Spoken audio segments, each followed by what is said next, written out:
Bonjour, bonjour. Bienvenue à tout le monde. On va bientôt commencer. Voilà, à mon avis, on entendra encore, régulièrement la petite sonnerie qui dit qu'il y a des gens qui rentrent dans la salle, dans ce webinaire.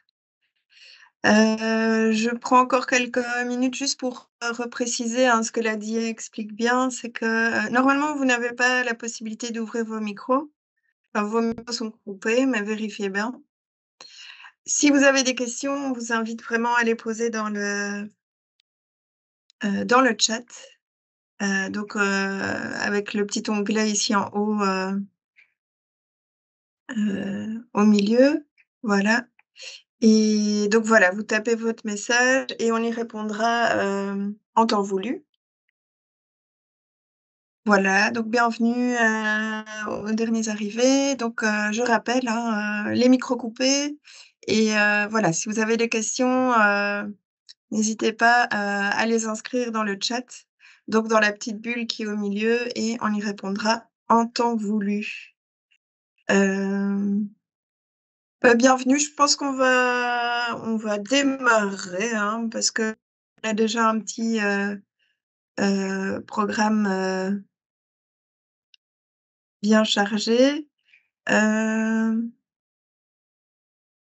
Alors, démarrons.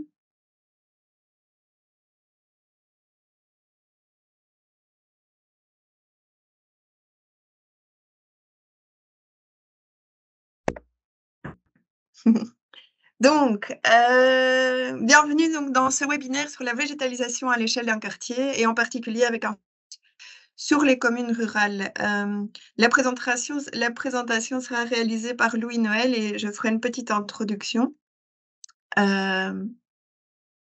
Donc, un petit rappel du contexte. Pourquoi est-ce qu'on propose, ce webinaire? Bien entendu, donc, c'est dans le cadre de cet appel, à projet, ce droit de tirage qui a été, lancé par le gouvernement wallon ce 23 février 2020.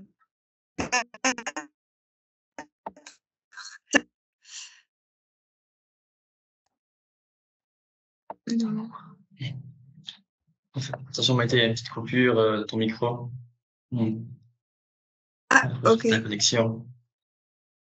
Ah oui, Pas de souci. Pas de souci, pas de souci, hein. Ça va mieux maintenant.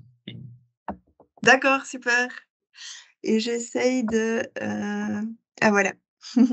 Donc l'objectif de ce 4e, appel à projet, du gouvernement, c'est de rendre le territoire wallon plus robuste face au dérèglement climatique et cela fait partie également donc des objectifs de notre association qui est Adalia 2.0, qui est d'accompagner les gestionnaires publics à la résilience territoriale.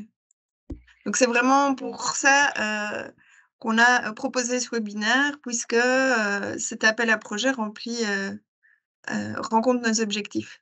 Donc juste pour rappel, mais je pense que vous l'avez tous bien en tête, il faut remettre une note d'intention pour le 30 juin et donc juste pour bien vous rappeler, pour vous aider, sur 2 aspects, il y a plutôt l'aspect administratif. Là, on va plutôt vous renvoyer, hem ah voilà. On va plutôt vous renvoyer vers, l'équipe, du service public de Wallonie, l'équipe végétalisation climat de la direction de la nature et des espaces verts. Voilà et l'adresse mail qui s'affiche là, avec bien entendu un délai de réponse, hein, puisqu'ils ne sont que 2 à pouvoir répondre à vos questions administratives, mais on vous invite toujours, pour rappel, à aller revoir le vade-mecum et les questions fréquemment, posées. Voilà, dans la mesure du possible, on peut vous aider et répondre à ces questions, mais voilà, nous, on est plutôt là pour l'aspect technique, pour vous aider un peu à réfléchir à quel projet, vous pouvez mettre en place sur votre commune, avec notre équipe, de conseillers. Voilà, c'était un peu rappeler le cadre, nous, on n'est pas responsable, on n'est pas, l'appui technique au niveau administratif, mais vraiment plutôt pour l'appui, technique. Hem, Encore une petite, dia de rappel. Donc les éléments clés pour construire un bon projet, pour que ce projet soit adapté à ce droit de tirage, c'est tout d'abord se poser, les bonnes questions. avec... Je suis désolée, hein, j'ai un contrôle partagé qui est un peu lent. Peut-être oui, non, ça va. Donc les questions à se poser, c'est, est-ce que le site choisi pour votre projet est concerné par des îlots de chaleur? Est-ce qu'il est concerné par le ruissellement? Est-ce que, il est sujet à des risques d'inondation? Ou encore est-ce qu'il est fortement minéralisé? Et je pense que dans le vade-mecum, vous avez aussi toute une série de questions qui vous permettent de vraiment voir si votre projet s'appelle à projet.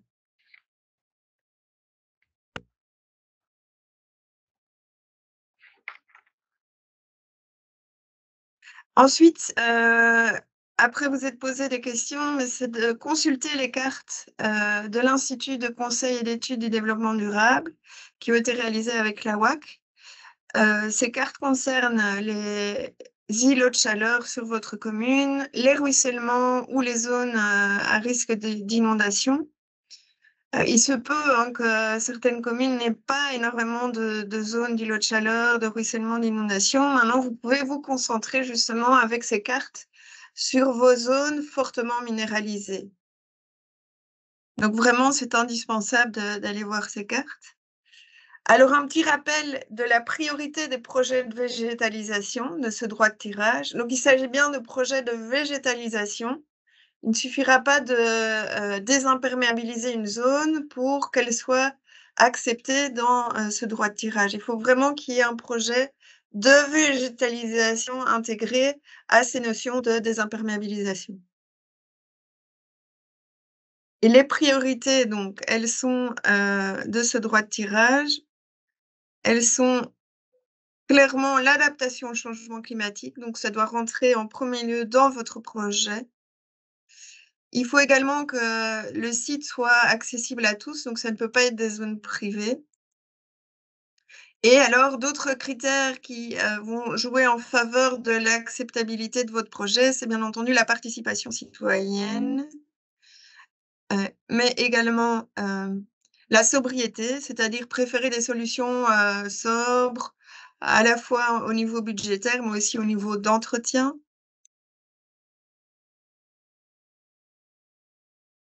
Et enfin, voilà, une analyse, du rapport coût-bénéfice, quoi, bien entendu. Et enfin, pour finir, il est vraiment important place une intégration des bonnes pratiques, que ça soit pour, voilà, l'implantation d'arbres, de parterres, hem et un dernier peut vous inscrire à les newsletters, qui a été récemment lancée par le service public de Wallonie. L'adresse doit s'afficher ci-dessous si il veut bien aller plus loin. Mais là, Louis, je crois que je vais te laisser le contrôle parce que je n'arrive pas à aller plus loin. Si tu veux bien, continuer. Ah!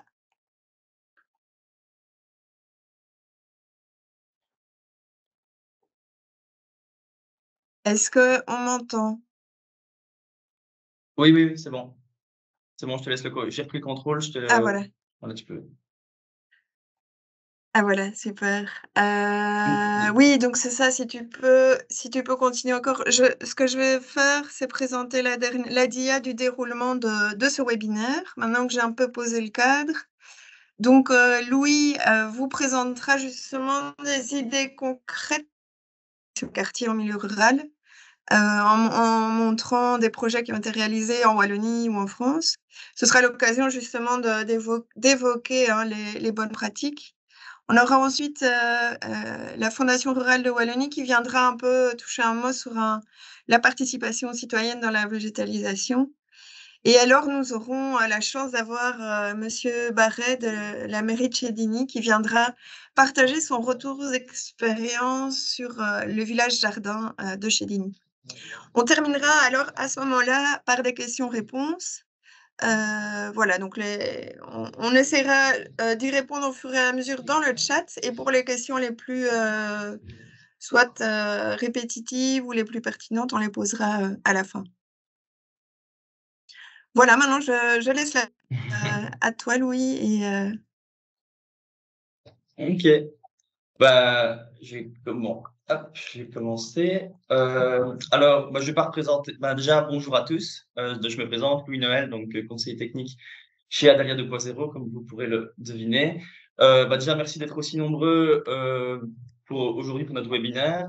Donc, je rappelle brièvement donc qui on est, mais voilà, donc on est une Adalia 2.0, donc on est une SPL active dans le secteur des espaces verts. Vous nous connaissez, j'espère, probablement. N'hésitez pas à rejoindre nos campagnes qui sont à destination des communes, hein, qui sont principalement relignées en fleurs pour tout ce qui est végétalisation, mais également fleurissement durable, à nous contacter, car on a plusieurs services qu'on rend aux communes, mais également à d'autres publics qui sont maintenant les entrepreneurs de parcs et jardins, mais les citoyens également, avec des formations, des visites, des rédactions d'articles. Voilà, on a plusieurs services, et donc n'hésitez pas à faire appel à nous pour toute question qui rentre dans nos compétences. Pour commencer en fait ce webinaire, je vais commencer par rappeler les 7 règles d'or. On va commencer par on va dire un peu la base qui sont pour réaliser des bonnes plantations. Donc les premières règles, je ne vais pas les rentrer tous en détail, mais c'est déjà de varier les espèces. On a trop souvent l'idée des alignements d'arbres qui sont monospécifiques. Donc voilà, c'est commencer à avoir ces réflexions-là à intégrer dans tous les projets. Donc varier les espèces, privilégier des espèces indigènes, essayer de planter plus jeune pour une meilleure reprise et avoir moins de coûts. Ça rentre aussi dans le cadre de la sobriété quand c'est possible. De bien anticiper la taille des arbres, ça c'est aussi un élément important. Les arbres n'ont pas tous le même port et donc ça va grandement influencer les entretiens et donc encore une fois l'aspect sobriété. Choisir les lieux adaptés pour avoir des arbres qui poussent correctement. Les allergies, c'est un point, mais c'est pas non plus, voilà, ça peut être important. Et surtout garder l'existant, ça c'est vraiment une priorité. Valoriser les arbres qui sont déjà chez nous. Dans les petits points qui sont importants à aborder avant que ça commence aussi, de rentrer dans le vif du sujet et de vous donner des idées, il y a aussi la règle d'or qui sont de réduire un peu, réduire les bordures ou d'éviter les bordures. C'est un point d'ailleurs assez important car vous êtes probablement au courant que voilà, ce week-end, la Wallonie a été touché, plutôt jeudi, a été touché par des inondations, avec principalement des inondations par ruissellement et pas des débordements de cours d'eau. Et donc, typiquement, ça va être le genre d'aménagement qui va permettre de réduire ces effets et donc de concrètement lutter contre ces inondations. C'est pas négligeable et c'est quelque chose à prendre en compte dans les réalisations de nouveaux projets. Dans la même optique de tout ce qui est infiltration, on va pouvoir, je vais pas les détailler, mais il y a tout ce qui est utilisation de revêtements perméables. Donc ça, c'est des réflexions qu'il faut avoir idéalement dans vos nouveaux projets. Donc c'est vraiment avoir cette dimension d'infiltration, de ralentissement des ruissellements. Surtout que voilà, ça peut être à différents niveaux. Il y a plusieurs niveaux de végétalisation en fonction des besoins de la zone qui sont possibles. Il y a plein de manières de faire, c'est juste que on n'a pas encore l'habitude et que c'est pas encore souvent bien connu. Mais voilà, c'est quelque chose qui est qui fonctionne bien. On a des retours et on pourra aussi un peu vous aider dans cette mise en place. Donc voilà, dans tout ce qui est nouveau projet, favoriser les revêtements perméables. On a également des ressources comme l'article de Plantes et Cités, qui était un institut en France qui avait vraiment fait une synthèse de tous les revêtements perméables en fonction de leur utilisation. Je vais pas les détailler parce que c'est pas le but aujourd'hui, mais sachez que ça existe et que dans les nouveaux projets, ça peut être intéressant. Donc voilà, on voit quand même qu'il y a deux catégories qui sont vraiment les revêtements avec de la végétalisation et les revêtements avec béton qui sont drainants. Donc voilà, c'est assez c'est vraiment vers ça qu'il faut vers ça qu'il faut aller dans les zones où vous aurez identifié des axes de ruissellement où la filtration est importante. Pour commencer plus concrètement, donc dans le cadre de ce webinaire, donc ce webinaire est destiné vraiment plus particulièrement donc aux communes qui sont situées en contexte rural, car l'appel à projet n'était pas toujours facile à interpréter. Ben voilà, l'adaptation au changement climatique, c'est pas quelque chose qui vient naturellement quand on est dans ces milieux-là.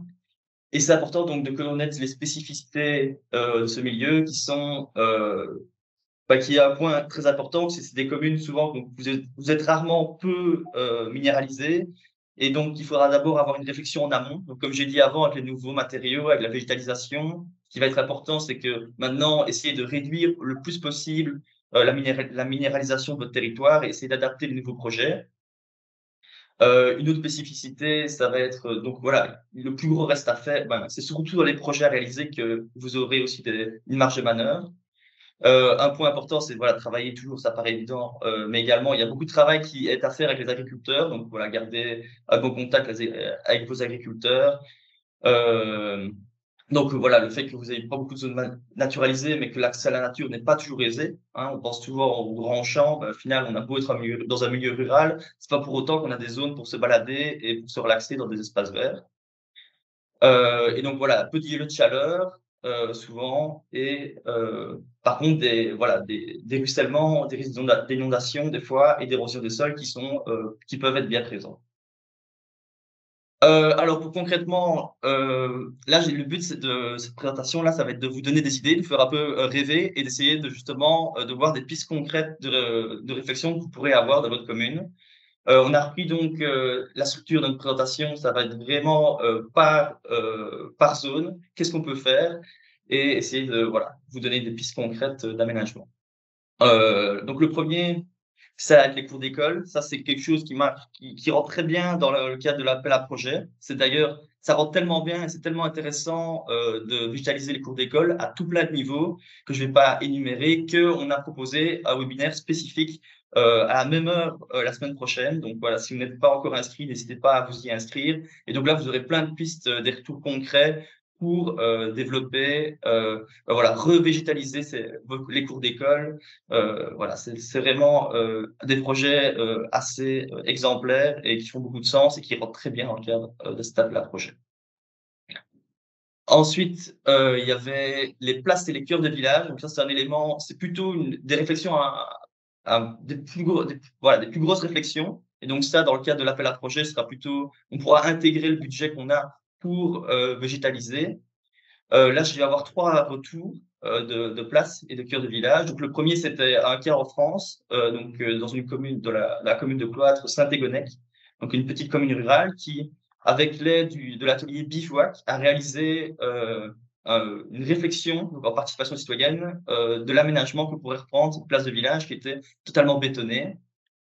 Et donc voilà, il y avait l'atelier qui avait participé, qui s'était mis sur la commune pendant plusieurs mois et qui a réfléchi avec les citoyens pour réaménager la zone et pour déminéraliser voilà, les parties avec lesquelles les citoyens, en accord avec les citoyens, avec les autorités communales, et qui ont vraiment réussi à déminéraliser cette place centrale, mais également à voilà, recréer un cadre de vie qui, voilà, cadre beaucoup plus convivial, à réutiliser le patrimoine.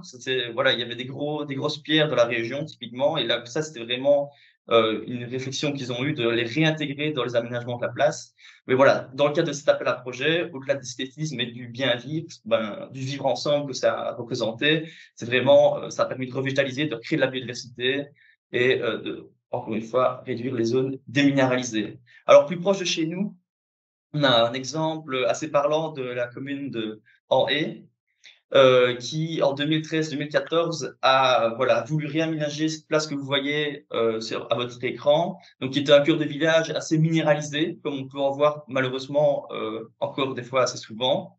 Et donc il y a vraiment une réflexion dans le cadre du PCDR, donc c'était un projet de grande envergure, donc c'était pas voilà, c'est des projets qui vraiment des gros projets, et donc l'appel à projet, le droit de tirage s'intègre un peu là-dedans, mais ne va pas couvrir tous les frais et qui ont réaménagé justement, donc, voilà, ce que vous voyez en dessous, qui ont réaménagé dans une zone végétalisée avec des arbres fruitiers, qui ont aussi repensé un peu la mobilité, qui ont enlevé des places de parking, évidemment, mais qui a permis surtout de transformer le cadre des habitants du village drastiquement.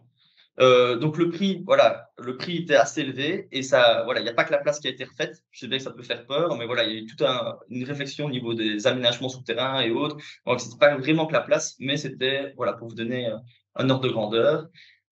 Du coup, la commune, je les ai contactés, ils étaient assez satisfaits maintenant avec le retour des habitants. Donc il y a eu un retour très positif. Il y a eu aussi une utilisation de matériaux locaux. Encore une fois, c'est important avec des pierres gravées. Il y a eu la plantation d'arbres fruitiers qui ont été auto-entretenus par les habitants. Donc, il y a eu des cueillettes. Ils ont participé à tout cela.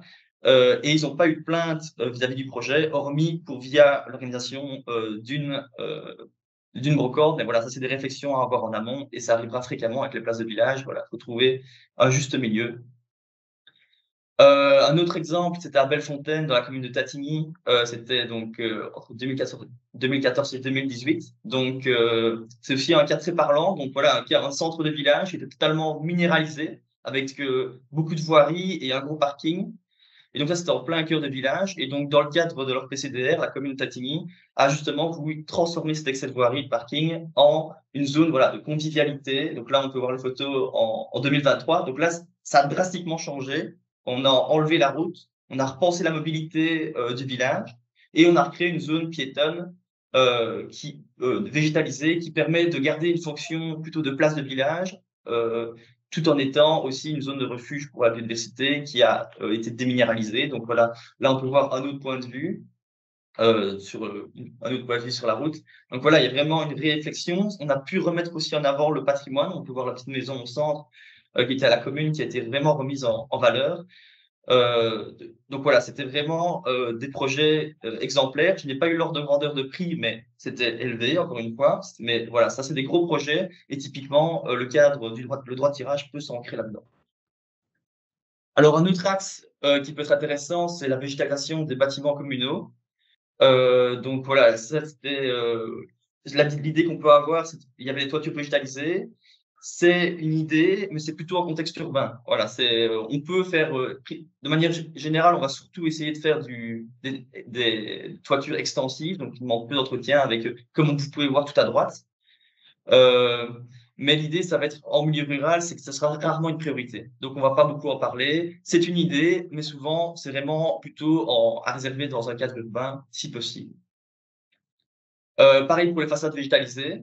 Donc là, voilà, on l'a déjà abordé dans l'ancien webinaire, mais un point important, c'est déjà de bien voir ce que c'est une bonne façade végétalisée. Donc l'idéal, nous, ce qu'on recommande toujours, c'est ce que vous voyez à gauche, c'est la façade végétalisée avec une plante grimpante qui répond aux critères de sobriété, car ça demande beaucoup moins d'entretien que le mur végétalisé que vous voyez à droite, qui sont quelque chose qui est très artificiel, qui demande du passage d'eau, qui coûte très cher, et donc qui peut être pertinent, même si on va toujours privilégier une plante ancrée dans le sol, une plante grimpante, mais qui est à réserver au milieu urbain de préférence. Donc voilà, encore une fois, un petit point sur le lierre, voilà, qui est une super plante aussi à faire grimper sur vos façades. Ça demande un entretien. On peut pas faire ça sur n'importe quel mur. Voilà, il faut un mur en bon état. En tout cas, mais c'est vraiment hyper intéressant pour recréer de la biodiversité, pour réisoler le bâtiment. Ça demande des entretiens et on a des retours si vous voulez. Mais voilà, c'était une réflexion. Donc incorporer les plantes grimpantes sur les bâtiments communaux. Encore une fois, pour de montrer l'exemple, avoir le côté exemplaire de la commune. Voilà, un point aussi qui va être assez important, surtout au niveau des axes de ruissellement, ça va être la végétalisation des pieds de mur, qui rejoint aussi indirectement les plantes grimpantes, car quand on déminéralise les pieds de mur, on peut également réincorporer des plantes grimpantes, mais ou juste simplement accueillir des plantes vivaces. Donc ça, c'est vraiment quelque chose qui est très intéressant sur les axes de ruissellement qui sont mis en avant sur les cartes de la WAC ou sur Wallon Map. C'est vraiment un aménagement qui permet de végétaliser une zone, qui permet de réduire les temps d'entretien, qui embellit vraiment le village, qui améliore le cadre de vie, qui facilite la filtration, surtout ça l'axe principal. Donc on ralentit le ruissellement. Typiquement, voilà des rues qui sont végétalisées avec des pieds de mur, avec les inondations et les pluies qu'on a eu jeudi, ça permet vraiment de jouer un gros rôle pour les maisons en aval des rues avec cette végétalisation. Ça permet également de ralentir la vitesse de circulation, mais ça, c'est plutôt un effet secondaire. Donc voilà, d'autres exemples de pieds de mur végétalisés. Encore une fois, on voit bien vraiment l'amélioration du cadre de vie. Ça demande des entretiens, mais on va voir que pour les réaliser, l'idéal, c'est de les réaliser avec les habitants. Donc ça, c'est vraiment à l'échelle communale, l'idéal, c'est vraiment d'avoir les habitants derrière soi pour qu'ils aillent entretenir leurs pieds de mur, les plantes si possible. C'est pas toujours le cas, faut pas, mais du coup, aller privilégier les rues où il y a un axe de ruissellement, forcément, mais également là où les citoyens, pour une rue qui a le même axe de ruissellement, favoriser la rue en priorité où il y a le plus grand support des citoyens. Idéalement, donc, quand on fait cette déminéralisation, bien penser à faire un trou d'au moins 30 à 60 centimètres de profondeur pour que les plantes reprennent correctement. Il faudra forcément refaire un apport de terre arable et de terreau pour que les plantations reprennent correctement. Et ça peut être fait par semis, par plantation ou juste, ou tout simplement avec des plantes spontanées qui sont peut-être probablement moins ornementales, mais qui joueront leur rôle pour la biodiversité. Donc là, encore un exemple assez parlant en France, voilà, d'une rue vraiment où on voit vraiment l'aspect esthétique, l'aspect biodiversité, le ruissellement qui est fortement limité. En plus, la rue, on voit qu'elle penche sur les bords, et forcément l'aspect ralentisseur, on réduit un peu la voirie. Donc ça, c'est vraiment assez exemplaire, mais ça donne une idée de ce qui pourrait être fait dans des contextes ruraux à ce niveau-là. Et ça permet d'introduire un autre point qui permet de justement trouver des zones à déminéraliser qui sont les rétrécissements de voirie et les ralentisseurs. Donc ça, c'est un axe aussi qu'on peut voir. Voilà, si, en même temps qu'on repense la mobilité du territoire, on peut également remettre des zones déminéralisées, accueillir des plantes, justement pour freiner les ruissellements. Donc là, on a un bon exemple d'une voirie qui était dans un contexte urbain, mais qui pourrait très bien être fait dans un contexte plutôt rural. Avec voilà, une réduction de voirie, des places de parking, mais également un ralentissement de l'eau assez important dans les îlots de plantation. Un point important en milieu rural qu'on a déjà eu beaucoup, qui était de bien faire ça en consultation avec les agriculteurs pour le passage des machines. Voilà, ils seront souvent, voilà, il faudra concilier avec eux, également avec les pompiers. Et donc voilà, ça sera soit on va toujours privilégier, si possible, les plantations en pleine terre d'arbres et de plantes vivaces, mais voilà, et ça afin d'éviter voilà des gros pots qui peuvent aussi servir de rétrécissement de voirie et qui peuvent être déplacés, mais qui jouent un rôle voilà, quasiment nul pour ce qui est adaptation, végétalisation et adaptation au changement climatique. C'est bien, mais c'est toujours mieux d'avoir alors de préférer la pleine terre. Encore une fois, des exemples qui sont pas forcément exemplaires, mais qui permettent, voilà, on voit bien celui près de Namur avec le buste de la tech, mais qui sont typiquement des ralentissements de voirie, voilà, des idées de ralentissement qui permettent de remettre des arbres sur la voirie et donc de lutter contre le ruissellement. Forcément, là, on voit qu'il y a des bordures, donc ça, idéalement, enlever les bordures ou faire des bordures perméables. Mais c'est typiquement des zones qui permettent de remettre des arbres dans des contextes assez minéralisés, tout en repensant un peu la mobilité pour voilà réduire un peu la place aussi de la voiture et autres. Et là, il y avait un exemple à droite en Suisse qui n'est pas forcément exemplaire non plus, ben voilà, mais qui montre quand même un réaménagement de rue avec la plantation d'arbres qui est intéressant. Justement, en parlant d'arbres, on va pouvoir voir un autre point qui est important, ce qui est l'agrandissement des fosses de plantation. Donc trop souvent, j'ai pas mis un exemple d'ailleurs, mais trop souvent, on le voit tous, hein, l'arbre planté en pleine ville avec 1 mètre carré. Il y a des arbres qui arrivent à vivre comme ça, mais l'idéal est toujours d'agrandir la zone de plantation pour remettre, par exemple, des plantes vivaces qui facilitent l'entretien, qui améliorent le cadre de vie, mais également donc augmenter la surface déminéralisée pour encore jouer le rôle de rafraîchissement et d'infiltration des eaux de pluie. Donc voilà, c'est vraiment une action qui peut être assez facile dans des zones où il y a trop de voirie, trop de surface minéralisée, comme on peut voir sur la photo, et qui permet de créer des zones assez exemplaires. Il y a aussi tout ce qui est conservation du patrimoine arboré. Donc là, on peut voir un exemple où il y avait un arbre assez patrimonial dans un village qui était fort minéralisé. Et donc, il y a eu un travail de la commune pour justement, en 4 étapes, pour restaurer la zone autour de l'arbre et agrandir justement la surface perméable. Et donc, voilà, améliorer l'état de santé de l'arbre à terme. Donc, on peut voir la première phase qui a été déjà de repérer la zone, voilà, refaire un plan de la zone qu'on souhaite déminéraliser. Ensuite, ça a été d'enlever le thermac. Puis, on est passé avec une machine spécifique qui permet de décompacter les sols car c'est souvent des sols assez compactés. Et ensuite, voilà, remise en place de copeaux et des infrastructures autour. Donc là, on peut voir voilà, un arbre à la fin avec une bien plus grande zone de développement racinaire, et donc un arbre forcément qui pourra vivre plus longtemps et qui pourra jouer mieux son rôle de climatiseur, et ben, voilà, et tous les rôles dans l'adaptation au changement climatique que les arbres peuvent jouer. Un autre cas, dans une cour d'école, voilà, encore une fois, c'était le même processus. On avait quand même le coût avec un ordre de grandeur, entre 2 000 et 3 000 €, mais ça varie fort, encore une fois. C'est compliqué d'avoir des ordres de grandeur, ça dépend de la structure de votre sol, ça dépend de la zone que vous allez faire, des aménagements. Mais voilà, c'est un ordre de grandeur, une fourchette qui peut quand même être reprise voilà, comme référence, et qui est assez exemplaire. Donc voilà, c'est des points que j'ai déjà cités. On va idéalement, dans ce cas-là, on voit le résultat, mais on aurait pu remettre des vivaces, encore une fois, pour la biodiversité, mais également pour améliorer un peu l'esthétisme. Il faudra toujours faire attention à parler de bordure, c'est la règle. Et si possible, quand on plante un arbre, toujours au minimum avoir 1 mètre de profondeur de terre arable, si vous devez replanter un arbre et déminéraliser. Et si possible, avoir entre 4 et 10 mètres carrés de surface déminéralisée autour de l'arbre. Donc voilà, ça peut sembler beaucoup. Donc voilà, l'idéal, c'est toujours un peu augmenter, au minimum augmenter, sortir de cette référence qui est le carré, la zone de 1 mètre carré, où les arbres un peu étouffent en dessous. Donc voilà, c'était l'axe pour les arbres. Maintenant, il y a aussi un autre axe qui peut être intéressant, mais qui n'est pas forcément le premier, bah voilà, qui peut être aussi voilà, qui a un bon atout pour trouver des zones à déminéraliser, qui est tout ce qui est parking végétalisé.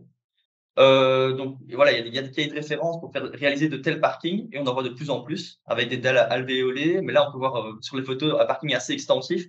Donc c'est un parking qui est vraiment qui est mélangé avec de la terre et du gravier, que ce soit quand même que ce soit un sol qui puisse soutenir des voitures, qui soit pas trop humide également. Mais c'est, par exemple, si on transforme un parking minéralisé, qu'on le transforme dans un parking comme ceci, qu'on replante des arbres, donc dans le cadre du droit de tirage, ça qui va être important, de remettre des arbres, de remettre des arbustes dans le changement du parking, c'est vraiment quelque chose qui est hyper intéressant à ce niveau-là.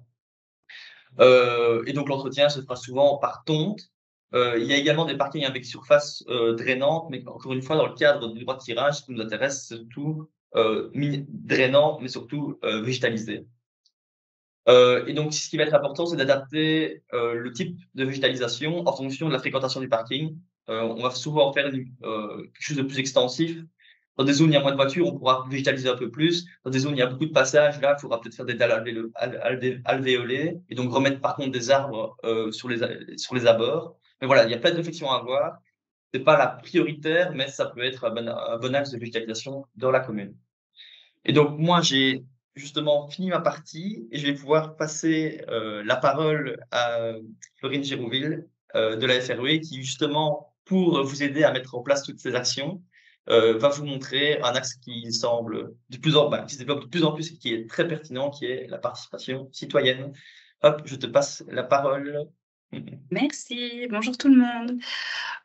Donc moi, je suis agent de développement et je travaille à la Fondation rurale de Wallonie. J'ai été invitée aujourd'hui pour vous présenter vraiment un exemple concret de participation citoyenne dans une commune que j'accompagne dans le cadre de son opération de développement rural. Et donc je vais vraiment en quelques minutes vous expliquer comment on a fonctionné. Peut-être que ça pourra vous donner justement l'inspiration pour faire vraiment intervenir vos citoyens dans ce genre de réunion. Voilà, tu peux aller à la slide après. Donc, en 2 petits mots, qu'est-ce que c'est la Fondation rurale de Wallonie? Qu'est-ce qu'on fait? Qui sommes-nous? Je pense que certains d'entre vous nous connaissent déjà, d'autres pas. Donc, on est un organisme indépendant et pluraliste. On se charge vraiment de tout ce qui est opération de développement rural en Wallonie.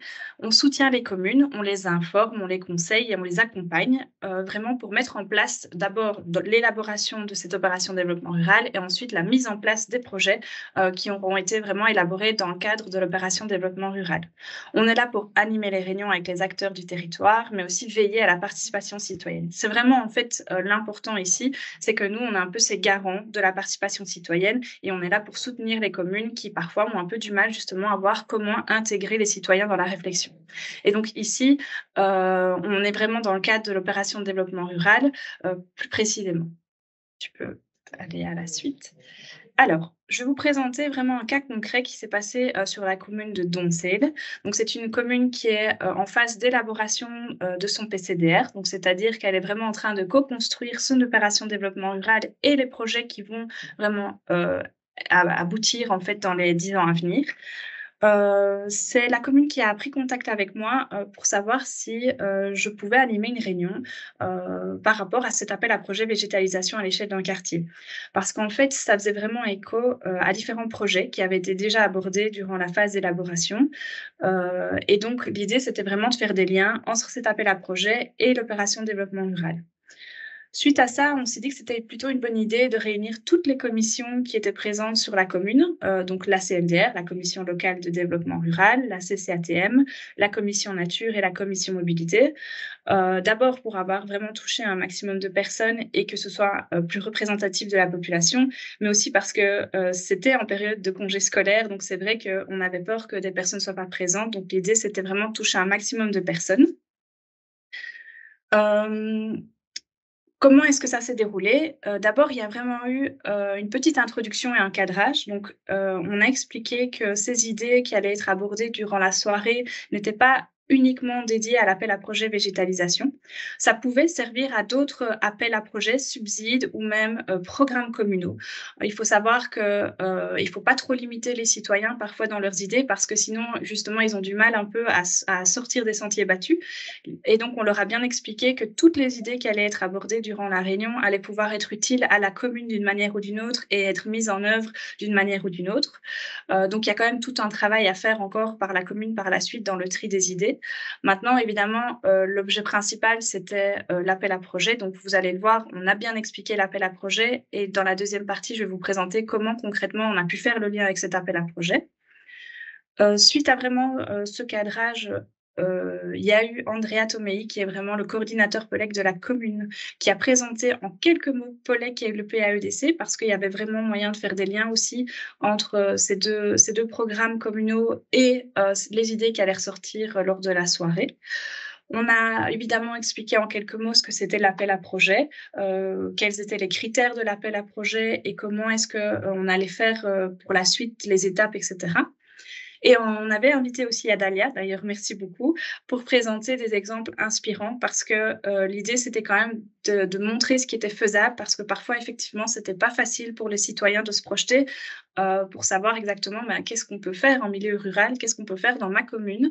Et donc, Adalia a présenté un peu ce qu'il vous a présenté justement, au début, du webinaire, des exemples concrets, ce qui a permis vraiment de guider un peu la réflexion par la suite.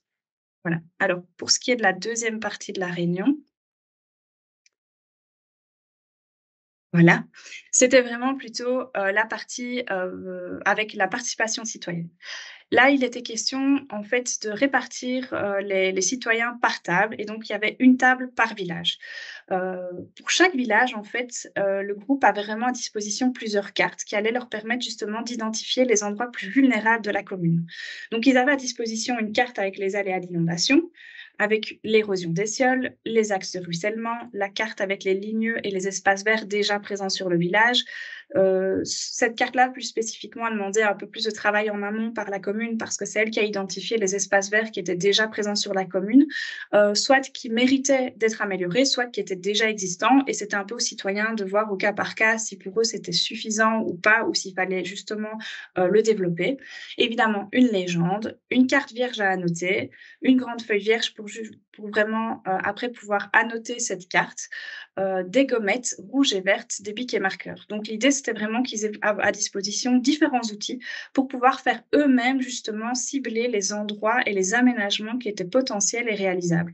Donc c'était vraiment amener chez eux, c'est une réflexion. On était évidemment là pour expliquer ce qu'on attendait d'eux. On était là aussi pour répondre aux questions. On a expliqué ce que c'était les différentes cartes parce que certaines personnes ne connaissaient pas évidemment, mais très vite, ils se sont mis vraiment dans le bain et ça a été assez clair pour eux. Donc, tu peux passer à la slide d'après. Concrètement, on leur a demandé en fait d'imaginer leur quartier, leur village convivial et végétalisé idéal. Donc on ne voulait pas se limiter uniquement à la végétalisation parce que très vite il y a beaucoup de questions qu'ils ont posées et du coup ça restreint un peu justement le potentiel. Donc l'idée c'était vraiment convivialité et végétalisation. C'était vraiment les maîtres mots de la réflexion. Ensuite, en sous-question, on leur demandait comment rendre votre village plus résilient, moins vulnérable au changement climatique. Donc pour ce faire, en fait, comme je l'ai dit avant, il y avait possibilité de mettre 2 gommettes. Une verte pour vraiment tout ce qui est aménagement de manière générale, quand eux avaient ciblé un espace qui était potentiel pour vraiment amener de la nature dans leur village.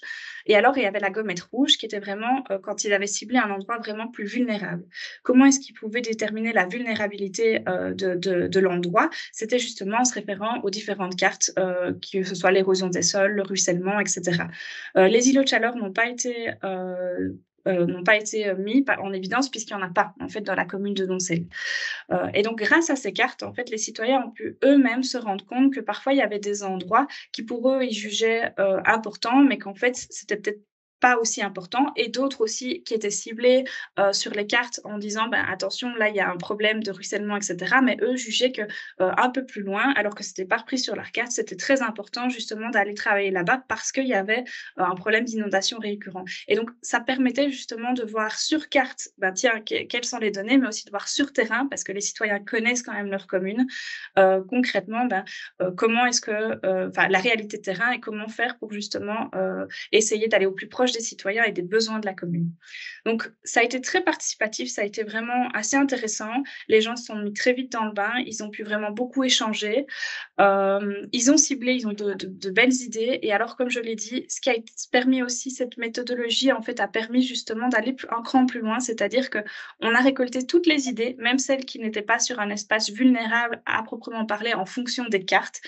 Et ça a permis justement à la commune, on va faire un tri par la suite, de voir un peu, tiens, les projets un peu plus conséquents, est-ce qu'il y a peut-être d'autres subsides qui pourraient intervenir ou peut-être même faire intervenir plusieurs subsides. Et justement, c'était avoir cette idée de garder la commune plus végétale et conviviale.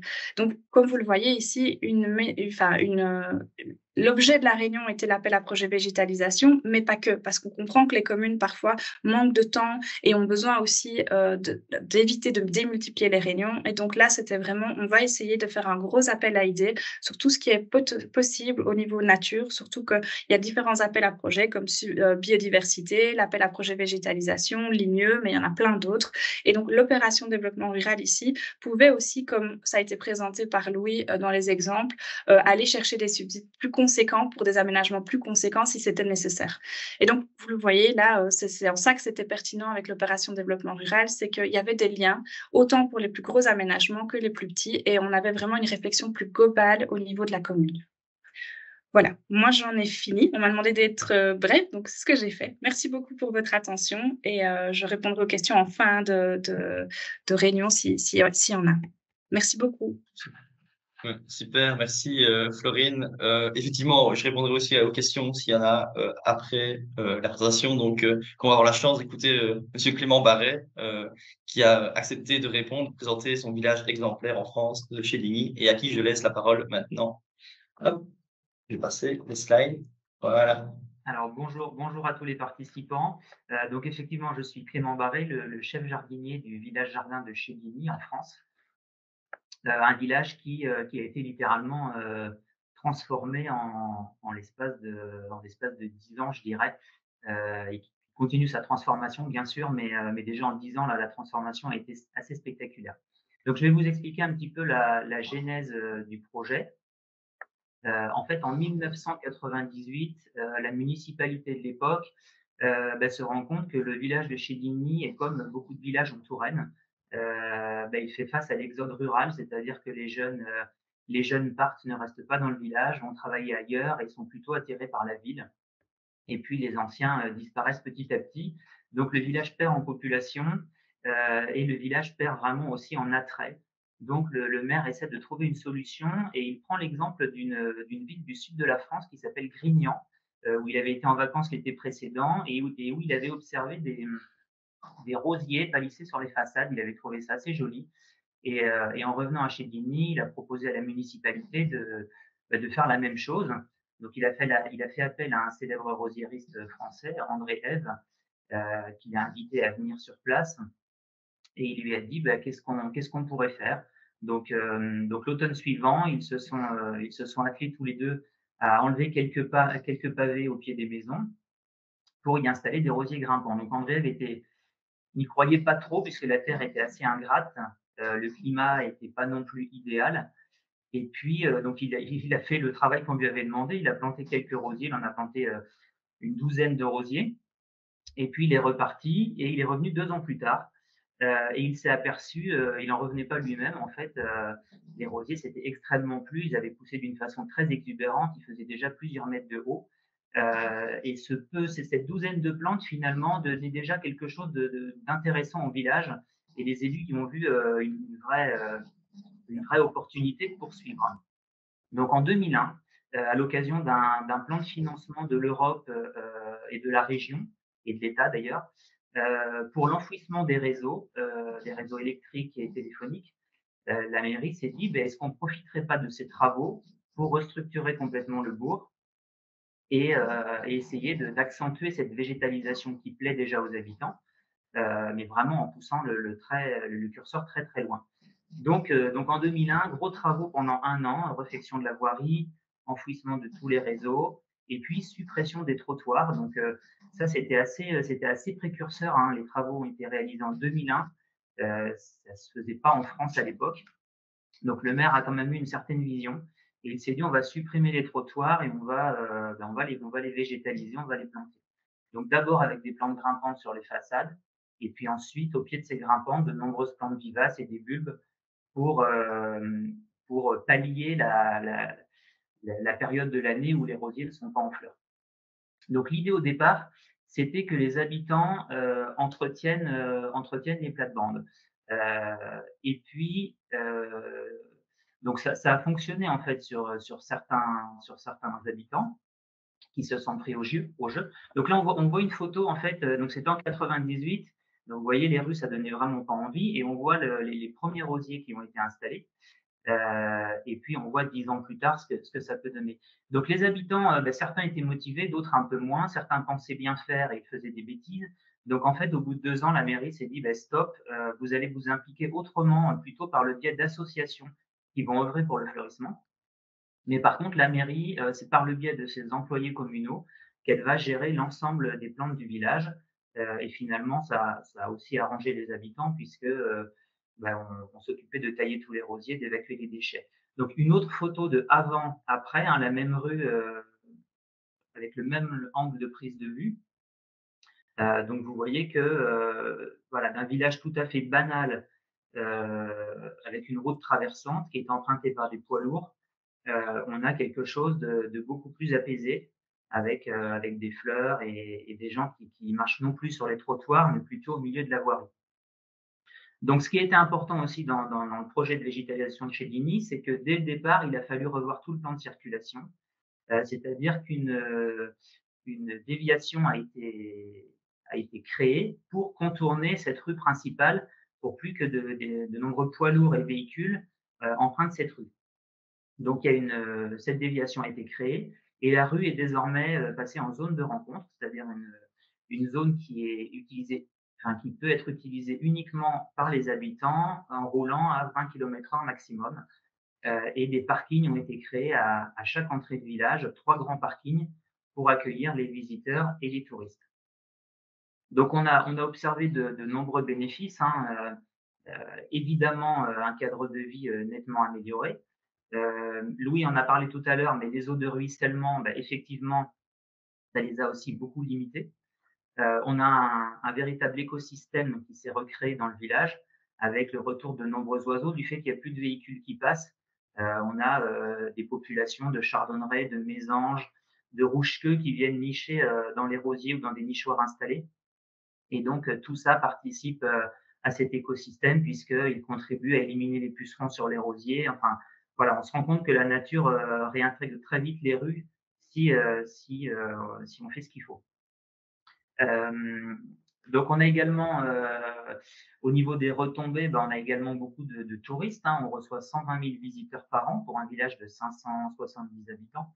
Donc c'est quand même énorme. Donc ce fleurissement, il a tout changé. Il a changé l'image du village.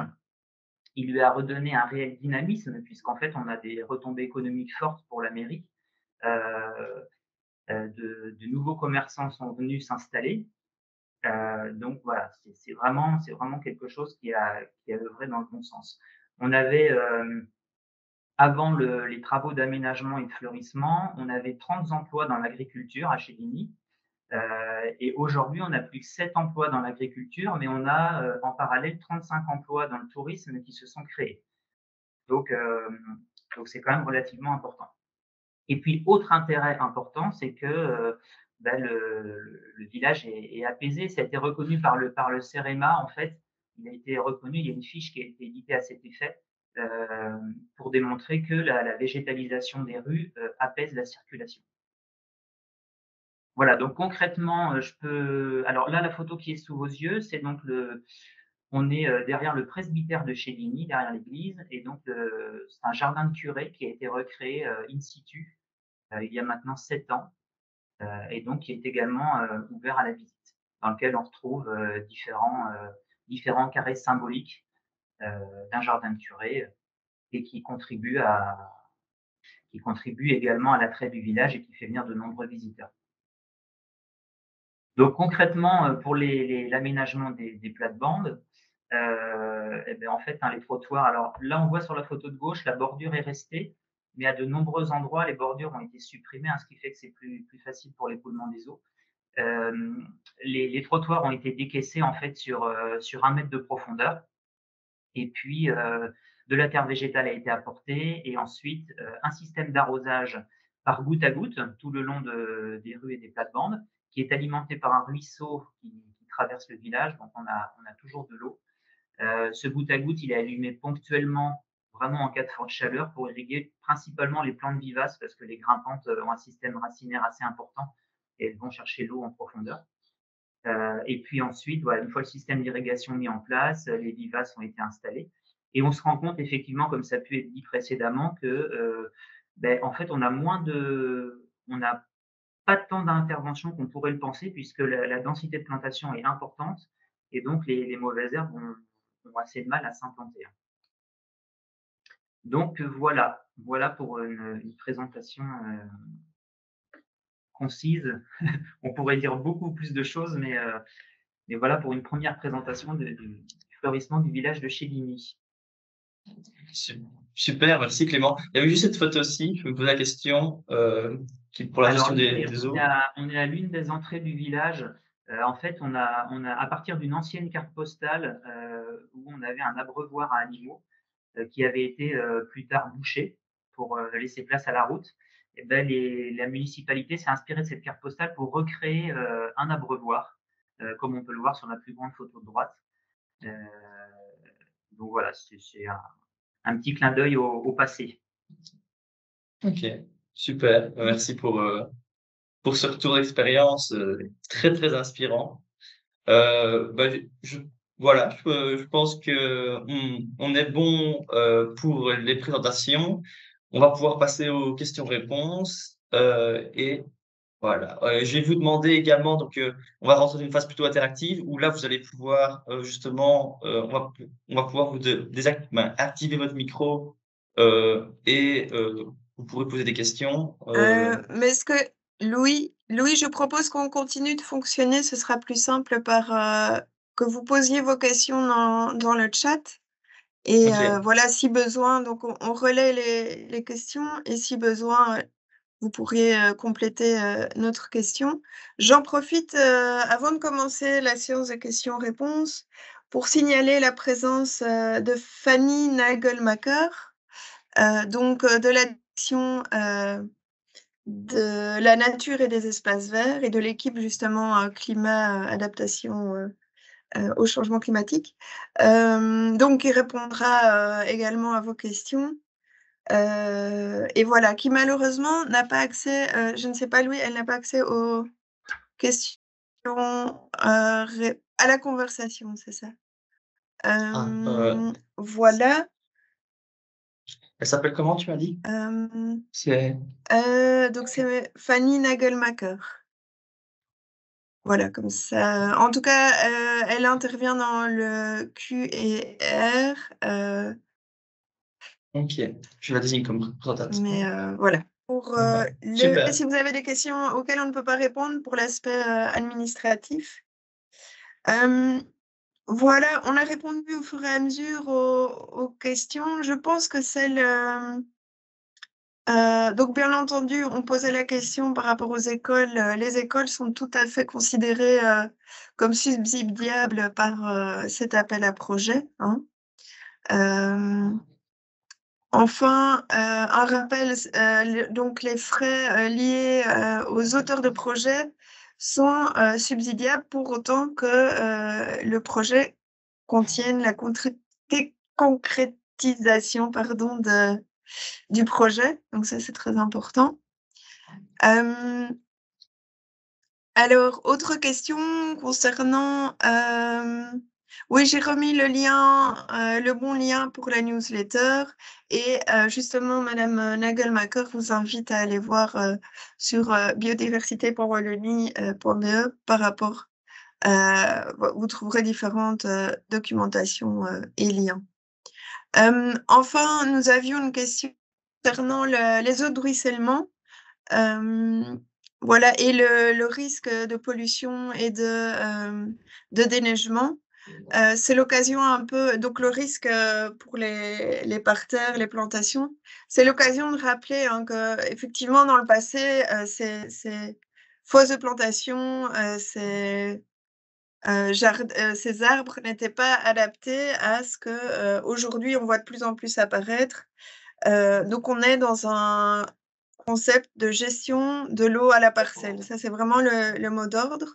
Et du coup, l'idée, c'est d'adapter des fosses de plantation à ce genre de gestion de l'eau à la parcelle. Le guide que j'ai mis en lien, la ville de Bruxelles partage un guide assez intéressant qui permet de montrer qu'on peut installer des bandes filtrantes qui permet de déjà diminuer la charge de pollution. Et voilà, je pense que dans les villes, la charge de pollution est beaucoup plus importante que dans les villages. Et malgré tout, on voit apparaître de plus en plus de tels projets dans les villes, que ça soit à Bruxelles, à Anvers. Voilà, donc c'est tout à fait réalisable.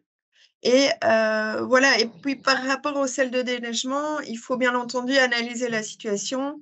Toutes les rues ne sont pas soumises à la même charge de selles de déneigement, donc il faut adapter la fosse de plantation à la situation. A priori, un arbre peut encaisser, s'il est bien planté dans des bonnes conditions, il peut encaisser occasionnellement des charges de sel de déneigement. Mais voilà, c'est vraiment au cas par cas et certains végétaux seront plus résistants. C'est difficile de répondre d'une manière générale. J'espère avoir pu apporter un peu plus d'éléments par rapport à ça. Sinon, par rapport à la déminéralisation et végétalisation du parking d'une école, est-ce que c'est éligible? Pour autant, donc vraiment, ça c'est, je parle au nom de l'administration, mais Fanny, tu pourras me compléter, mais un parking est subsidiable pour autant qu'il y ait vraiment un projet de végétalisation intégré à cette déminéralisation. Donc c'est, oui, c'est subsidiable. Concernant les détails de la note d'intention, là, je vais peut-être laisser la parole à Fanny. Donc, jusqu'où devons-nous aller dans le détail de la note d'intention? Devons-nous déjà introduire un plan d'implantation exact? Ce qui nous semble compliqué vu l'implication citoyenne attendue, souhaitée. Je ne pense pas, mais Fanny, est-ce que tu pourrais peut-être répondre à la question? Oui. Est-ce qu'on m'entend? Oui. Ok. Oui.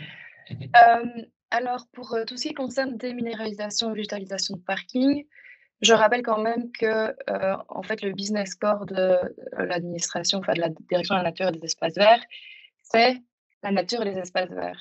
Donc nous, on n'est pas le SPV mobilité et infrastructure et a priori, on ne finance pas des parkings. Donc soyez bien prudents là-dedans parce qu'on a déjà répondu par mail à plusieurs questions à ce sujet et le quiproquo se fait assez rapidement. Donc nous, on ne va pas permettre, on ne va pas financer la création de voies carrossables ou de parking. Ça, il faut vraiment clarifier. Pour tout ce qui est questions administratives, etc., je préfère ne pas répondre et vous répondre par mail et vous renvoie au Vademecum. Je réponds quand même à la question de, je n'ai pas votre nom de famille, désolée, mais de Julie de Pontastel. En fait, la note d'intention, c'est un formulaire à remplir sur le guichet des pouvoirs locaux.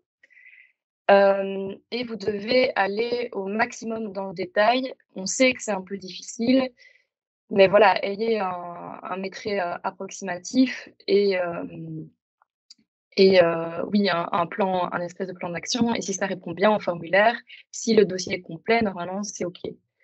J'espère que ça répond à votre question. Voilà.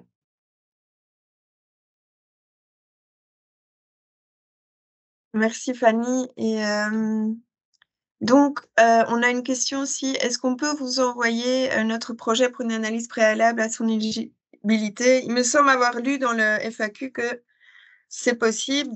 Et voilà, vous répondrez dans la mesure de vos moyens, hein, il me semble. Je peux intervenir?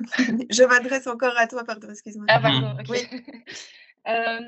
Alors, si le projet est de 100 000 € minimum, est au-delà de 100 000 €, pardon, vous devez de toute façon nous demander une pré-analyse. Alors, si vous avez des questions concernant l'éligibilité, que vous doutez, etc., on vous renvoie directement au Vademecum. Mais si c'est de nouveau pas assez clair, alors oui, vous pouvez nous poser des questions par mail sans souci, on y répond le plus vite possible.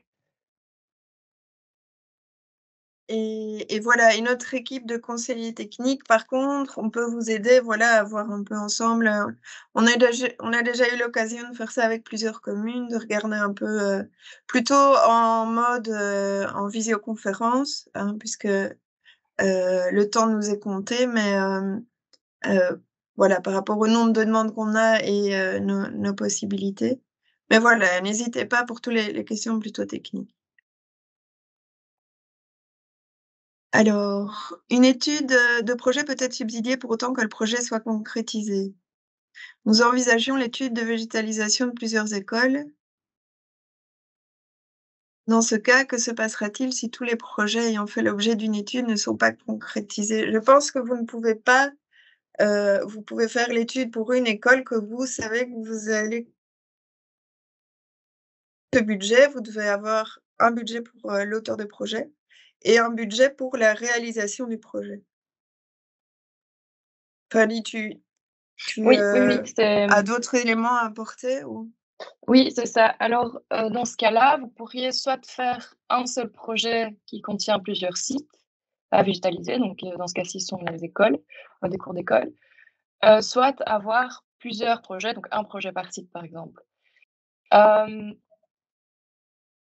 la règle, c'est que on recommande une étude, bien évidemment, et en effet, le droit de tirage n'a pas pour but de financer uniquement les études. Donc, tout ce qui n'est pas concrétisé, en fait, sera à rembourser. Et pas si oui, je ne sais pas si c'est clair ce que j'ai dit, mais c'est clair, Maïté, ce que j'ai dit? Oui, Sans retour, c'est un peu il difficile. me semble que oui. Donc toute dépense, en fait, qui a été planifiée et qui n'est pas dépensée, sera à rembourser à l'administration. Voilà.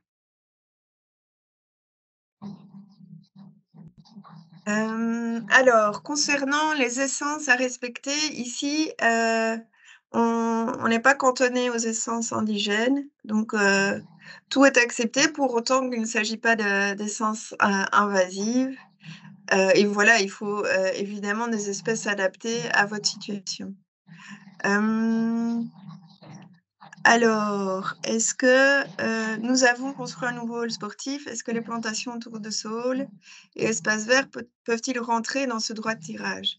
Il faut qu'il y ait vraiment que ces plantations que vous installez aient une plus-value pour l'aspect adaptation au changement climatique. S'il s'agit juste d'un embellissement, voilà, vous avez peu de chances que votre projet soit accepté. Donc c'est ça, adaptation au changement climatique et terrain fréquenté par du public, hein, je rappelle.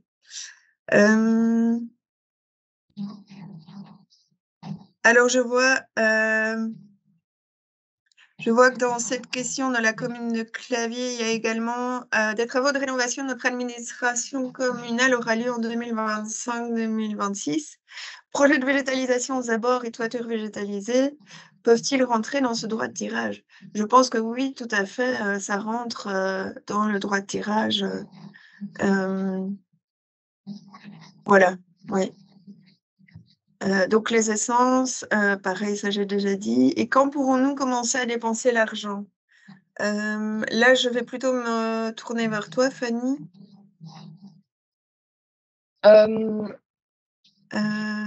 Je crois que c'est J'imagine, ouais. après réception de la notification, je crois. Ok. Mais pour tout ce qui est administratif, vous pouvez vraiment vous adresser par mail. C'est plus facile pour nous et ça permet une traçabilité. Voilà, j'espère que la commune de Claviers, vous êtes satisfait des réponses. N'hésitez pas à reposer les questions. Et sinon, je vois la commune de Hamoir qui demande si la déménagation des cimetières est éligible. Et ça, c'est vraiment stipulé à la fois dans le FAQ et dans le Valémécum, mais les cimetières, comme ils peuvent être végétalisés via le subside biodiversité, ne sont pas subsidiables dans cet appel à projet.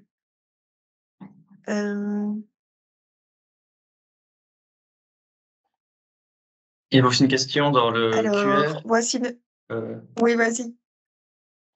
C'était de Christine Fouard. J'espère l'avoir bien prononcé. Il y avait 6 places à végétaliser, inclus parking devant maison et cheminement vers le parc de l'église. Ce n'est donc pas éligible à la subvention. Donc, on inclut le parking devant les maisons, les cheminements. Ça, c'est pas facile de visualiser à titre personnel. Je sais pas si toi, Maïté. Alors, attends.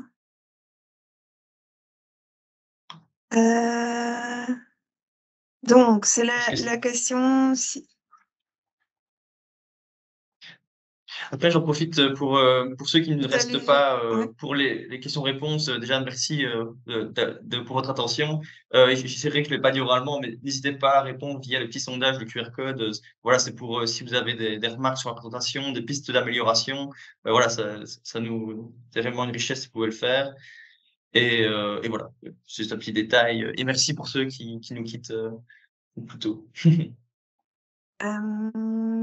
Donc, s'il y a un parking dans votre projet, si c'est un projet global, Fanny, je pense que le parking est quand même, du moment qu'il y a cet aspect végétalisation, voilà, que ça ne soit pas uniquement finalement du revêtement, alors le parking est subsidiable, il me semble.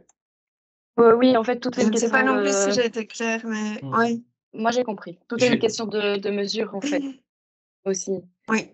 Si c'est enlever des dalles minérales pour mettre des dalles de gazon, pour que finalement des voitures viennent sur le parking, ça, c'est pas notre core business, comme je l'ai dit. Maintenant, si c'est dans le cadre d'un projet, planter des arbres, déminéraliser des zones plutôt... Enfin, dans les pourtours, etc., là, c'est plutôt subsidiable. C'est une question de proportion et de bon sens. Il faut que la proportion de l'aspect végétalisation soit plus importante que le parking. Enfin. Oui. Okay. Je sais pas si ça répond à la question de Madame Fouard, mais elle avait levé la main. Je sais pas si on autorise le micro, on continue à répondre aux questions.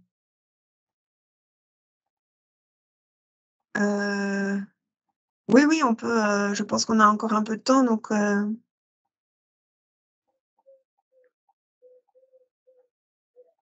ça répond à cette question. Ok, je vois plus, elle a plus la main levée. Il y avait une autre question sur voici notre projet déminéraliser un parking cœur de village. Nous souhaitons utiliser les droits de tirage PGRI pour la partie déminéralisation du parking et végétalisation pour créer une partie arborée en bord de parking. Ok de ok de le faire ainsi. Ma, ma foi, j'aurais tendance à dire oui si en écoutant les retours du SPOE, mais je sais pas si vous pouvez confirmer. En fait, ça manque un petit peu de précision. Est-ce que ça serait possible d'adresser cette question par mail en précisant? Oui, ce sera plus facile pour nous d'y répondre et on évitera les malentendus. Effectivement, pour les projets comme ça, c'est Oui, mieux d'avoir plus de oui. détails. Oui. Et je crois qu'il y avait Christine Fouard qui. Je peux autoriser le micro de Christine, Madame Fouard, pour poser peut-être sa question oralement ou... Oui. Ouais, voilà. Voilà, je vous autorise votre micro, Madame Fouard. Je peux maintenant autoriser la caméra. Et après, je vois qu'il y a Monsieur Pascal, ou maintenant Pascal, qui. J'ai pas plus d'infos, qui aussi qui a levé la main. Ok. Voilà, Christine Fouard, vous m'entendez? Oui. Oui. Ok. Donc, en gros, je vais essayer d'envoyer une image, mais j'y arrive pas. Donc, nous, on a une place dans laquelle j'aimerais, d'un côté, ouvrir un peu pour le cours d'eau, pour les débordements. On a eu des inondations encore, voilà, suite à l'orage le 12 mai. Ouais. Et par ruissellement et débordement, les deux. Et donc, cette place-là, en fait, on voudrait la végétaliser. Et il y a quelques maisons qui amènent vers un parvis d'église et ce n'est pas une rue passante. Donc, je voudrais la végétaliser, mais effectivement, j'ai 6 ou 7 places de parking devant les maisons et un cabinet dentaire. Et puis, j'arrive au parvis de l'église où c'est aussi une place de marché. Donc, je dois joindre la mobilité, mais aussi végétaliser pour permettre à l'eau de pénétrer dans le sol. Et donc, ma question suivante, c'est j'ai bien entendu que la proportion doit être plus importante pour la végétalisation que pour la déminéralisation du sol. Est-ce que c'est en termes de surface ou en termes de budget alloué? Oui, oui. Oui, Oui, j'imagine, Fanny, enfin, j'imagine que le coût sera de toute façon assez élevé pour tout ce qui est parking. Fanny, tu peux peut-être répondre. Je précise au niveau parking, comme moi, c'est la administratif. voirie, c'est une petite voirie qui ne doit donner accès qu'occasionnellement ou juste les riverains ou pour le marché ou les mariages. Ça va être des dalles alvéolées, ce sera pas du minéral, tout va être en dalles alvéolées ou carrément végétales. De nouveau, en fait, ça serait plus facile si vous envoyez cette question par mail avec éventuellement des photos ou un lien Google Street View. OK. Ça, on y répondra plus précisément et avec un visuel, on sait aussi vous apporter une meilleure réponse, en fait. Et donc, j'envoie ça à l'adresse à biodiversité? Non, à l'adresse végétalisation, adaptation climatique, qui a été montrée au tout début. Qui a été montrée au début du webinaire. Ouais, OK, voilà. Merci. Merci. Et par rapport à votre question de proportion, on regarde autant les surfaces que le budget, évidemment. OK. Merci. Ok. Je vois qu'il y a, voilà, j'ai que cette information, mais Pascal qui aimerait bien poser une question, je vais autoriser le micro et autoriser aussi la caméra maintenant. Donc, vous pouvez prendre la parole, poser votre question. Vous m'entendez? Oui. Oui, on vous Vous m'entendez? Oui, en fait, quand j'essaie de créer des projets, planter un arbre dans un milieu qui est vraiment très hostile, donc j'ai vraiment qu'un seul arbre, par exemple dans une cour d'école, Et quand je commence mon maîtrise, je me rends compte que la part, de travaux est beaucoup plus importante que l'achat de l'arbre et de la plantation de l'arbre en lui-même. Et donc ça me fait un petit peu peur. Par exemple, là, pour une cour d'école, je peux arriver, si je mets pas le mobilier, à 3 000 à 4 000 € pour planter un arbre dans une cour d'école. Et donc là, la proportion, elle est, parce qu'il faut enlever 1 m³ de remblai, parce qu'il faut Ah remettre oui, 1 m³ oui. de bonne terre, parce qu'il faut mettre un drain pour arroser, il faut amener du compost. Et donc, le coût est énorme. Et donc plus le milieu est hostile, pour planter un arbre, plus ça va coûter cher pour planter un arbre. Mmh. Que si je plante un arbre en Peut-être pleine juste, terre un arbre en pleine terre dans un juste, milieu qui est déjà très accueillant, c'est facile quelque oui, part. Mais oui, planter un oui. arbre dans un milieu justement qui est très minéral et hostile a priori, et là où ça justifie le plus en matière de changement climatique, ça devient très coûteux. Ouais. Je peux juste, donc, on vous présentait, Tiffany Frankel et moi-même, différents projets qui ont été réalisés, hein, en Wallonie, en Flandre, notamment à Anvers, et on donnait une chiffre, plutôt à titre informatif, puisque chaque situation est quand même, particulière, mais la moyenne, on était effectivement, quand on a des projets de déminéralisation, on en était à 100 voire 200 € du mètre carré. Donc, je pense que ça, la cellule, de végétalisation en a tout à fait conscience, et ce sont des projets subsidiables. Oui, mais alors ce 200-300 € à mon Tu avis, c'est me quand même à confirmes, Fanny? grande échelle, à mon avis. Parce que quand on fait Oui, plein de c'est possible. projets, à mon avis, c'est un coût qu'ils ont eu à grande échelle. Mais quand on a plein de petits projets et épars sur le territoire, on ne peut pas arriver à ce coût-là. C'est vraiment Hein? impossible.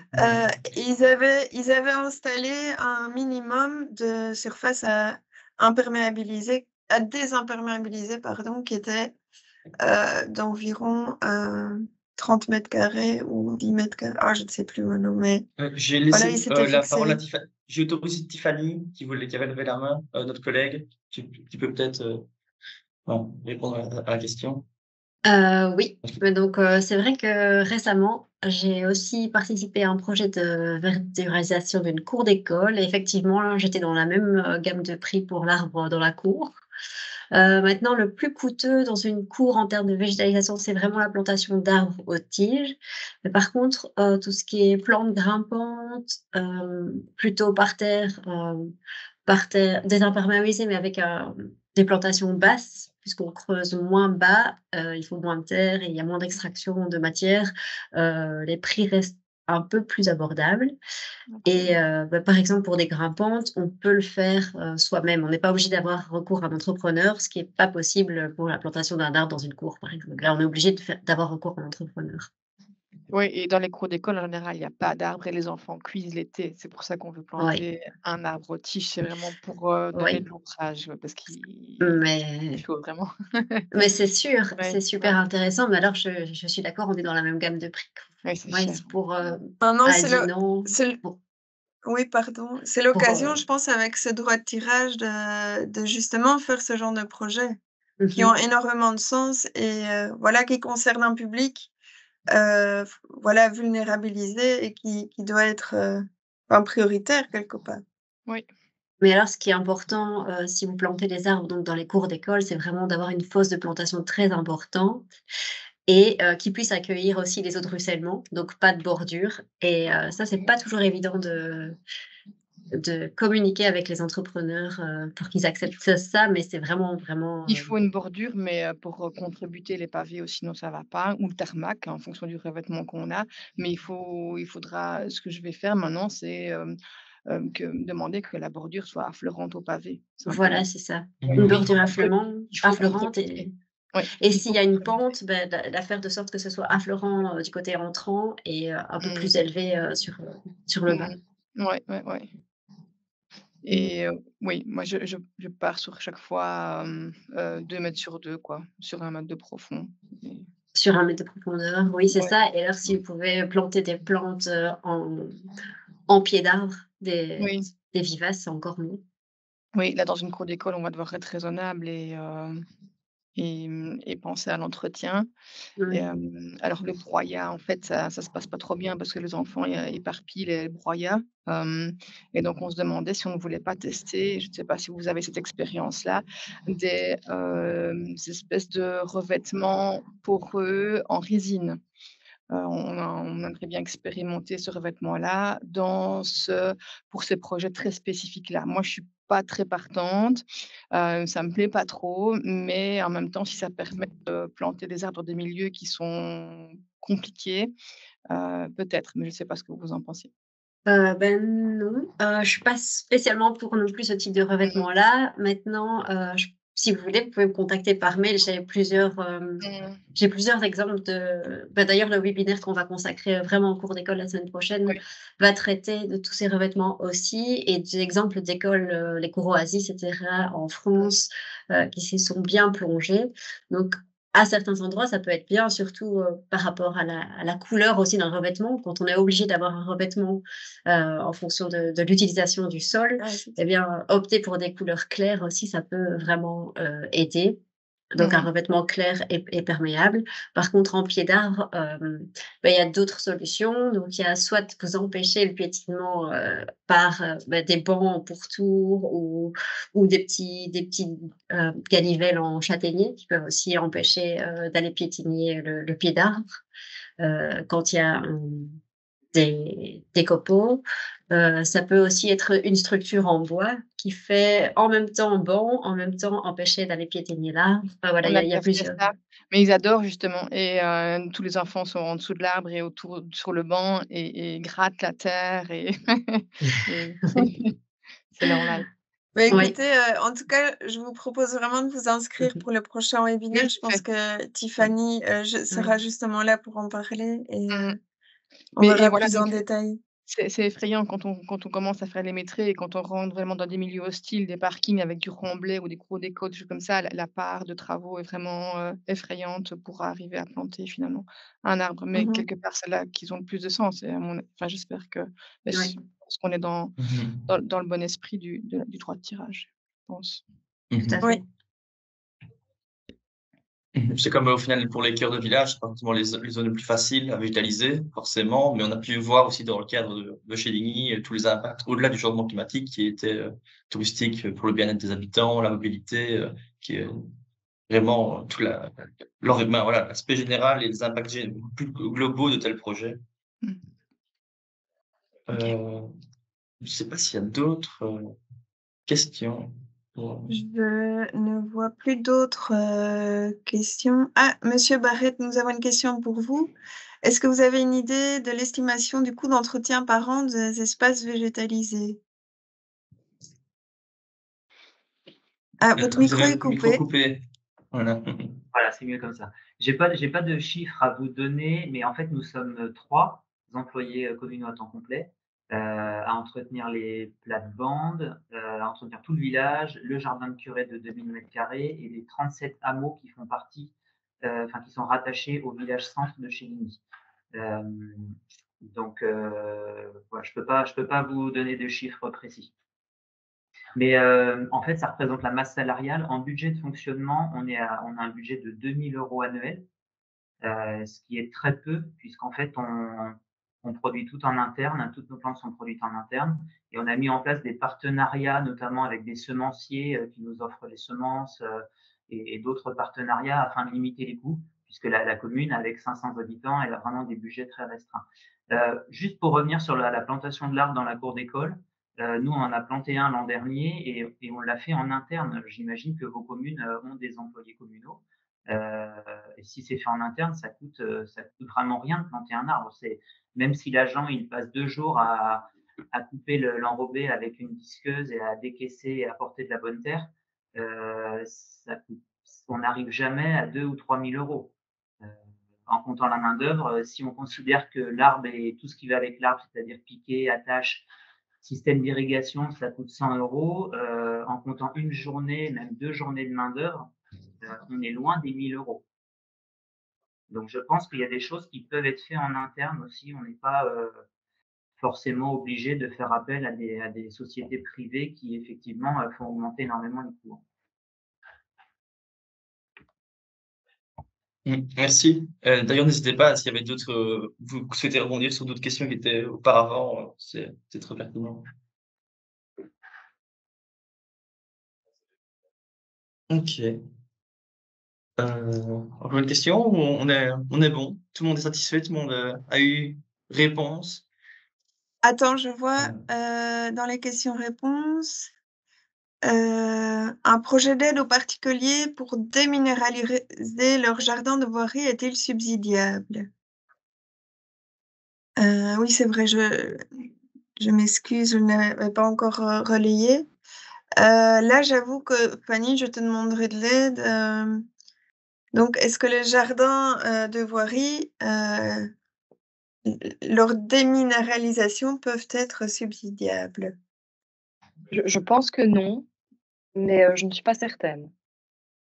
Ça, il J'im faudrait que je demande à ma collègue, en fait. C'est ça.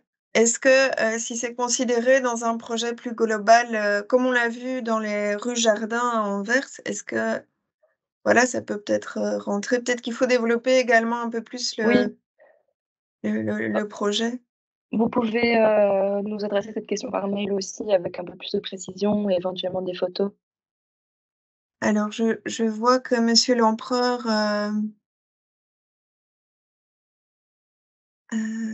vous avez voici un exemple. Ah oui, mais voilà, vous avez bien reçu le message, donc n'hésitez pas.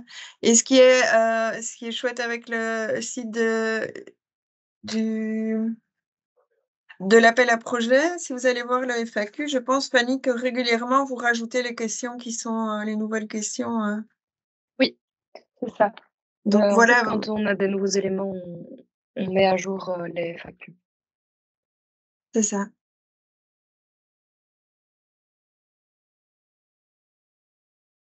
Ça OK. pourrait entrer dans le cadre du permis de végétaliser, j'ai l'impression, la question de monsieur l'empereur. Mmh. Et donc, dans ce cadre-là, il me semble que c'était subsidiable, en tout cas, dans le Val-et-Mécourt. Oui. Oui, ou comme nous, on avait montré également la ville de Lheureux qui avait en ses abords comme ça des fausses plantations, à l'entrée sur les trottoirs, un peu la même situation que vous exposez, monsieur l'empereur. Mais pour autant que ces fausses plantations soient, implantées avec à nouveau cet esprit de, gestion intégrée des eaux, hem et dans des sites qui sont qui sont sensibles, par rapport à la gestion de l'eau. Voilà, en tout cas, posez votre question en détaillant justement ces aspects-là, en intégrant, ces notions. OK. Heu, Ben, encore je sais un pas si question-réponse, je vois. Alors, est-ce que c'est combinable avec biodiversité? Il me semble que, effectivement, hein, vous pouvez, combiner des subsides pour autant que vous identifiez clairement, la part de quelle dépense va à quel subside. Ça, c'était vraiment mis aussi dans le FAQ. Tu me confirmes, hein, Fanny, qu'on peut associer différents budgets pour autant qu'on soit très clair sur qui paye Oui, quoi. oui, c'est ça.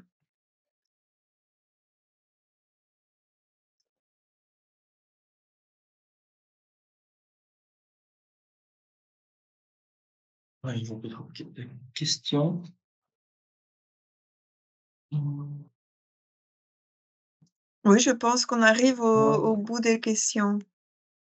OK. Bah, on va pouvoir, conclure doucement alors. Oui. Ouais, si en plus là, il est 12h30, là, je crois que les estomacs commencent à gronder. Heu, bah, parfait. Ben, Ben je sais pas, je te laisse le mot de la fin, Maïté? oui, oui, merci à vous tous, hein, à vous 3 pour, votre participation, à Fanny pour, tes interventions, hein, ton apport et à vous tous pour vos questions, vos interactions et voilà, on espère vraiment que ça vous aidera à concevoir de beaux projets et n'hésitez pas à revenir vers nous. Voilà, vous pouvez soit aller sur info@adalia.be ou, sur, l voilà, sur notre page internet, vous trouverez tous nos contacts, donc adalia.be. Et voilà, on vous souhaite bonne chance pour la mise en place de ces projets. Et peut-être à la semaine prochaine alors. Maïté, si je peux me permettre, juste avant de clôturer. Oui. Pour vos questions par mail, on vous demande de nous laisser un délai de 2 semaines. Parce qu'on n'est que 2 à être sur cette boîte mail et on reçoit beaucoup de mails. Donc voilà, et n'hésitez pas aussi à consulter le site biodiversité régulièrement. Donc j'ai mis le lien plus haut, enfin Maïté a collé mon message. Et là-dedans, vous avez vraiment les vadémécum, les FAQ, le lien vers la newsletter pour vous y inscrire, et aussi le mode d'emploi d'accès à la base de données documentaire où vous avez plein de documents en rapport avec les appels à projets. Et on l'alimente au fur et à mesure. Et là, on se concentre évidemment sur les documents relatifs à la végétalisation de quartier. Voilà. Ok, merci. Merci.